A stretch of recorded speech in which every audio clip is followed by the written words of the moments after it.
Their mother had been unconscious for 48 hours and they'd been told to expect the worst. James and Gregory talked. Annabelle preferred the silence her brothers found uncomfortable. They were strangers to her. "Is anyone hungry?" asked James. "I could eat," replied Gregory. Annabelle said nothing. James and Gregory went to eat. Annabelle breathed a sigh of relief. She knew it was just a matter of time now. She didn't know how she felt. She'd never felt close to her mother. She'd never been the mother Annabelle wished she'd been. Even when Annabelle was a child, her mother could be distinctly cold. She looked so old lying in the hospice bed. She'd always been so glamorous, so perfectly put together. Her mother Marjorie had always put James and Gregory first. After their father died, Marjorie remarried and her brothers were the reason Marjorie had divorced husband number 2. He had dared to give Marjorie his opinion of her sons. Husband number 3 was a rich doormat who died leaving everything to her. Annabelle had heard her brothers talking about the will. They'd openly talked about it around their mother's deathbed, but they've been living out of her purse their entire adult life. "Anything happen while we were away?" asked Gregory as he walked back into the room. Annabelle didn't answer. Later that night their mother died. Marjorie's funeral was a garish over-the-top affair. Annabelle felt numb. James and Gregory wept uncontrollably while their wives Jennifer and Stephanie comforted them. The funeral was full of creepy old men and drunken old women, all with their condolences and best wishes. Annabelle couldn't wait for it to be over. People gave heartfelt speeches about Marjorie. Annabelle didn't know what version of her mother they'd known, but it wasn't the version she'd known. Afterwards there was a mad frenzy for the buffet. Annabelle didn't eat. Buffets grossed her out. She watched people double-dipping vegetables and cheese into whatever dip several other double-dippers had dipped into. Thanksgiving was 6 months after the funeral. Annabelle was invited to James and Stephanie's house and felt compelled to go. She was happy she did. She had a wonderful time. For the first time in her life Annabelle was actually enjoying her brother's company. Even Jennifer and Stephanie weren't the aggravating fools she'd always considered them to be. They played a drunken game of taboo, girls versus boys, and the girls easily beat the boys. The next morning James was found dead by Stephanie. He was smiling when he died. No one could explain what had happened. Detective Garcia, a local detective, asked questions but no one knew anything. James had been in good spirits the day before. A post-mortem sample of James's liver tissue, blood, and gastric contents were analyzed and small amounts of the poison cicutoxin were found, a naturally occurring poisonous compound found in plants. The police suspected something from the garden may have accidentally been cooked. All the vegetables they'd eaten were from James's garden and poisonous plants were spotted growing nearby. It was the first time any vegetables from James's garden had been consumed.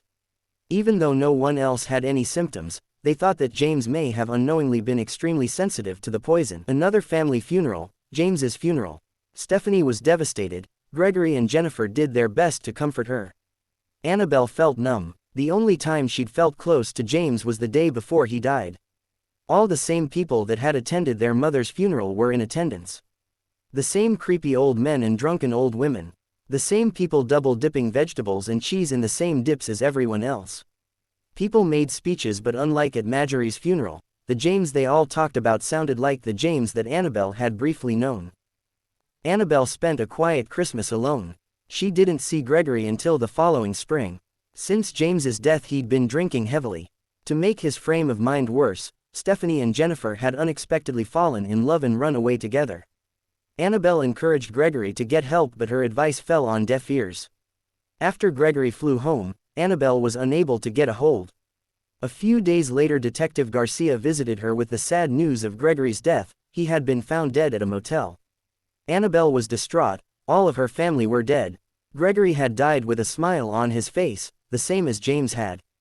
Detective Garcia told Annabelle that they were waiting for the autopsy results.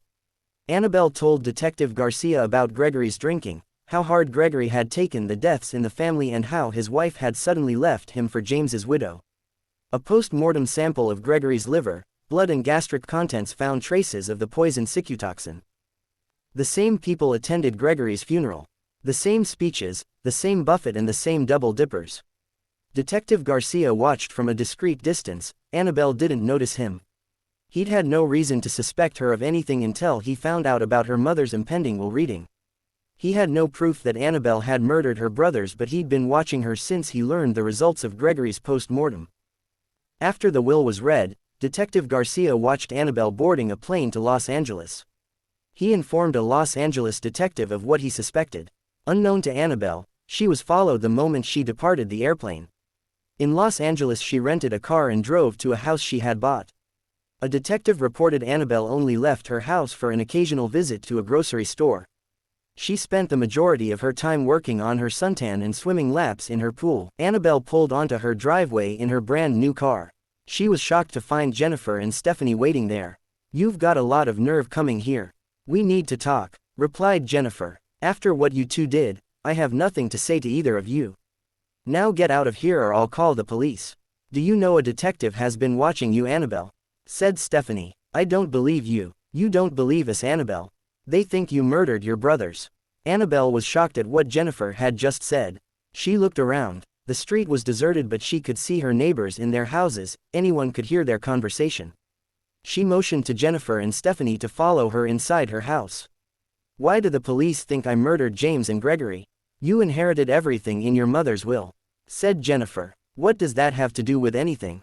"The same poison was found in both James and Gregory's bodies," Jennifer said. "The poison contorts the facial muscles, causing death by asphyxia. That's why they both had a smile on their faces," said Stephanie. "Do you know what hemlock water dropwort is, Annabelle?" asked Jennifer. "It's a poisonous plant that's highly toxic. We've been sneaking it into James and Gregory's food for years, just a little to see the reactions.